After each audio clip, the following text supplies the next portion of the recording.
look at what more can be done. It is absolutely necessary for us to defeat ISIL in Iraq and Syria. It is not sufficient, but it is necessary. Because so long as they have those bases, they can use their propaganda to suggest that somehow there's still some caliphate being born. And that can insinuate itself in the minds of folks who may be willing to travel there will carry out terrorist attacks. It's also destabilizing for countries in the region at a time when the region's already unstable. So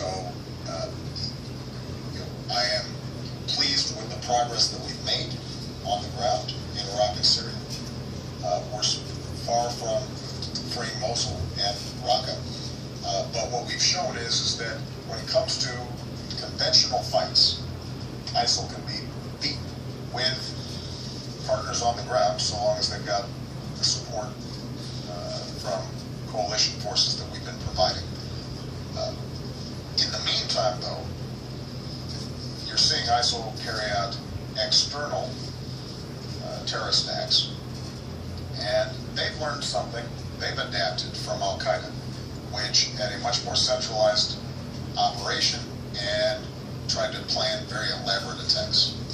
And what ISIL has figured out is that if they can convince a handful of people, or even one person, to carry out an attack on a subway, or at a parade, or some other public venue, and to kill scores of people as opposed to thousands of people, it still creates the kinds of fear and concern that elevates their profile.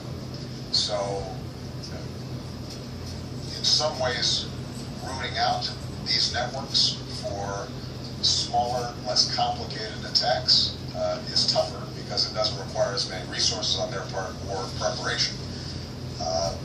But it does mean that we've got to do even more to generate the intelligence and to work with our partners in order to degrade those networks. And the fact is that those networks will probably sustain themselves even after ISIL is defeated in Raqqa and Mosul.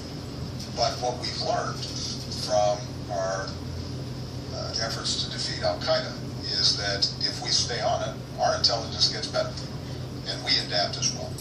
And eventually, we will dismantle these networks also.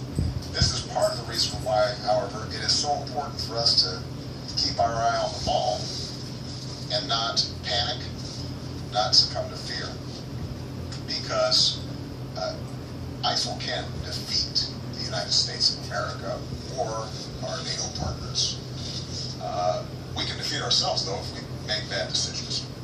And we have to understand that as painful and as tragic as these attacks are, that we are going to keep on grinding away, preventing them wherever we can, using a whole government effort to knock down their propaganda, to disrupt their networks, to take their key operatives off the battlefield, and then eventually we will win.